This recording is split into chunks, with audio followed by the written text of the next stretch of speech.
भारतीय राजनीति के चिर युवा और जो सिर्फ बोलने में विश्वास रखते हैं, करने में नहीं, अर्थात ढपोर शंख के आधुनिक अवतार, नेता प्रतिपक्ष की मर्यादा को तार तार करने वाले Shri Rahul Gandhi ji, a perpetual youth of Indian politics who is consistently demeaning and degrading all the constitutional institution, a new avatar of Goebbels, is now trying to put forth his frustration of losing power by making an unnecessary, uncalled for and totally false allegation on Election Commission. मैं श्री राहुल गांधी जी से पूछना चाहता हूं कि बिहार में सिर्फ तथ्य के आधार पर पूछना चाहता हूं। पॉइंट नंबर 1, बिहार में 1 सितंबर तक जिस को आपत्ति है कि उसके कागज नहीं सही ढंग से प्रस्तुत हुए हैं, वो चुनाव आयोग को अपना आवेदन देकर अपना नाम जुड़वा सकता है। आज 10 दिन हो गए। इंडी गठबंधन के कुल बूथ लेवल एजेंट 1,60,000 है। आप 62 लाख को अगर डिवाइड करिए 10 से तो 6,20,000 आता है, और 6,20,000 को 1,60,000 से डिवाइड करिए तो 4.5 के लगभग आता है। यानी केवल 4 से 5 वोटरों का वेरिफिकेशन यदि एक दिन में इंडी गठबंधन के एक बूथ लेवल एजेंट ने किया होता तो अब तक सब कुछ साफ हो गया होता। यह है झूठ की इमारत पर खड़ा हुआ मिथ्या आरोप। आप औपचारिक रूप से कोई चीज वेरीफाई नहीं कर रहे हैं, न चुनाव आयोग को तकनीकी दृष्टि से जो संवैधानिक रिक्वायरमेंट है उस चीज को करने का वो नहीं कर रहे हैं, और आकर प्रचार कर रहे हैं। दूसरा बिंदु, वो बेंगलोर सेंट्रल की सीट के बारे में बात कर रहे हैं, तो मैं पूछना चाहता हूं वो 1 लाख उनके पास आए कहां से अगर चुनाव आयोग का डाटा नहीं था तो? दूसरा, उन्होंने किसको जारी किया है वो 1 लाख लोगों की सूची? क्या मीडिया को जारी किया है?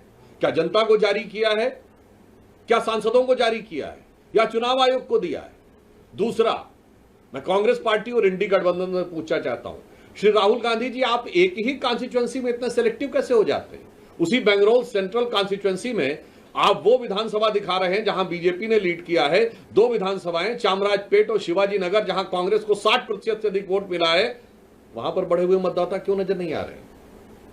क्योंकि वहां एक विशेष वर्ग की संख्या अधिक है, माइनॉरिटी डोमिनेंस है, या फिर आपको इस विषय में पता ही नहीं है? और मैं पूछना चाहता हूं, कर्नाटक में आपकी सरकार है, आपके चीफ मिनिस्टर प्रेस कॉन्फ्रेंस क्यों नहीं कर रहे हैं?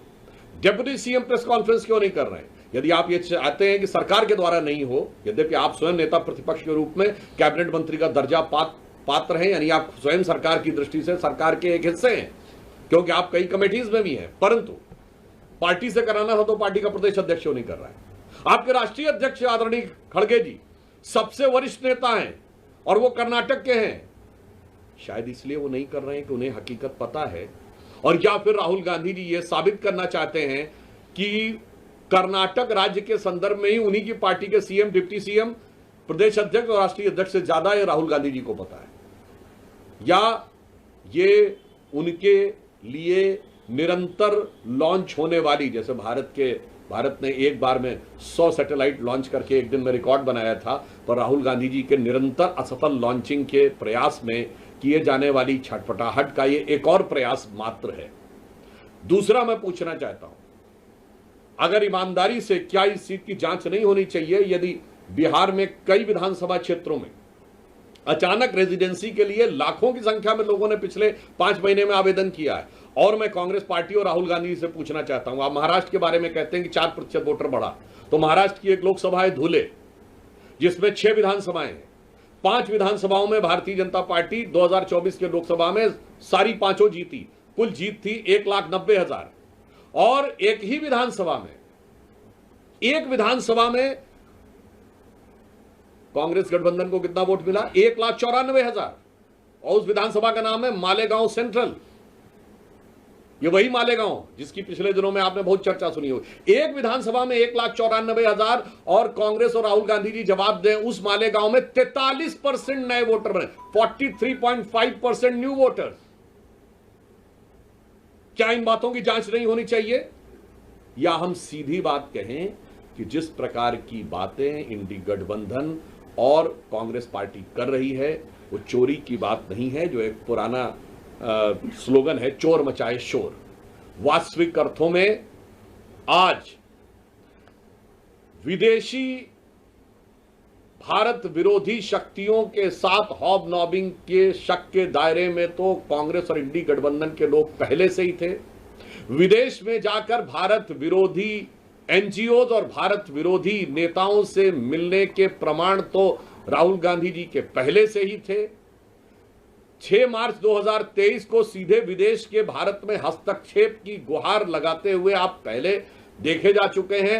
अब विदेशी घुसपैठियों के द्वारा भारत के लोकतंत्र पर डाका डालने का यह प्रयास इंडी गठबंधन के द्वारा किया जा रहा है। देश को बहुत सचेत और सावधान रहने की आवश्यकता है। और एक बिंदु मैं और कहना चाहूंगा, राहुल गांधी जी लगातार, और कांग्रेस पार्टी और इंडी गठबंधन, क्योंकि मैं मानता हूं राहुल गांधी जी एक व्यक्ति नहीं है, ये एक विचार है और ये कुछ ऐसी शक्तियों के हाथ के हथियार हैं जो शायद राहुल गांधी खुद भी समझ पाते हैं नहीं, मुझे आइडिया नहीं है। पर मैं एक बात कहना चाहता हूं, बताइए आप कितनी बार जनता की नजर में असत्य बोलते हुए या झूठ बोलते हुए पाए जाएंगे। जब बयान आया था कि भारत के, मैं अभी से शुरू करता हूं और आपको केवल कुछ उदाहरण देता हूं, देश की जनता अपने आप इस पर निर्णय ले। अभी भारत के एयरफोर्स चीफ ने कहा कि हमने 6 विमान गिराए थे। ये क्या बोले थे कि भारत के कितने विमान गिरे? आज साबित हो गया एयरफोर्स चीफ के बाद, यह इस मामले में झूठे साबित हुए। पॉइंट नंबर 2, भारत के साथ अमेरिका की जो डील हुई, इन्होंने कहा था कि अमेरिकी राष्ट्रपति का बयान सही है, तो इसका मतलब वो सो कॉल्ड युद्ध विराम, जो युद्ध विराम कभी नहीं था, वो किस लिए हुआ था? क्योंकि ट्रेड डील हुई थी। अब तो साबित हो गया कि डील नहीं हुई थी। यहां पे पुनः, और ये भ्रम, असत्य और झूठ की इतनी लंबी श्रृंखला है। मैं लोगों को याद दिला देना चाहता हूं कि अगर जनता को थोड़ी सी विस्मृत हो गई हो तो वो इनका कैरेक्टर देख लें। इन्होंने राफाल को लेकर झूठ बोला था, राफाल को लेकर हुए नारे को लेकर सुप्रीम कोर्ट के जजमेंट पे झूठ बोला, वो साबित हुआ। इन्होंने कहा था एलआईसी बर्बाद हो गया, एलआईसी को पिछले साल 44,000 करोड़ का फायदा हुआ है। इन्होंने कहा था स्टेट बैंक बर्बाद हो गया, याद करिए 77,000 करोड़ का फायदा है। इन्होंने कहा था एचएएल बर्बाद हो गया, एचएएल को 8,000 करोड़ का फायदा हुआ है और 81,000 करोड़ के उनके पाइपलाइन में, which is an all time high. यानी जिसके लिए आपने कहा कि ये बर्बाद हो गया है वो सब ऑल टाइम हाई है। अब उसके बाद अगर आप फिर भी ना समझना चाहें तो जिस इकोनॉमी को आप डेड इकोनॉमी कहने में हिचक नहीं रहे हैं, वो आपकी मेंटल स्टेट को दर्शाता है। और भारत के बारे में जो इन्होंने सेना के बारे में कहा, एयरफोर्स के बारे में कहा, आर्मी के बारे में कहा, एचएएल के बारे में कहा, एलआईसी के बारे में कहा, एसबीआई के बारे में कहा, और हाल ही में ऑपरेशन सिंदूर के बारे में जो कुछ कहा वह निरंतर असत्य और झूठ साबित हुआ। तो मैं एक पंक्ति में कहना चाहूंगा, एक दौर था जब इस देश में महात्मा गांधी ने एक किताब लिखी थी, माई एक्सपेरिमेंट विद ट्रुथ, सत्य के साथ मेरे प्रयोग। और आज हम देख रहे हैं उन्हीं के एकमेव स्वयंभू उत्तराधिकारी होने का दावा करने वाले श्री राहुल गांधी जी का असत्य का भयानक रोग। मैं माई एक्सपेरिमेंट विद अनट्रूथ इसलिए नहीं कह रहा हूं क्योंकि माई एक्सपेरिमेंट विद अनट्रूथ भी एक किताब है जो माइकल एंडरसन की लिखी हुई है, मगर यहां पर अगर आप देखें तो that was my experiment with truth and this is a disastrous experiment with untruth. वहां महात्मा गांधी थे जो सत्य के साथ प्रयोग था, यहां असत्य का भयानक रोग है। इसलिए हम कांग्रेस पार्टी और इंडी गठबंधन से कहना चाहते हैं कि संवैधानिक दृष्टि से, कानूनी दृष्टि से आपके पास जो रास्ते हैं उसको आप क्यों नहीं अप्लाई कर रहे हैं, और भारत विरोधी भ्रामक दुष्प्रचार के द्वारा अगर भारत में अस्थिरता उत्पन्न करने का प्रयास कर रहे हैं तो भारत की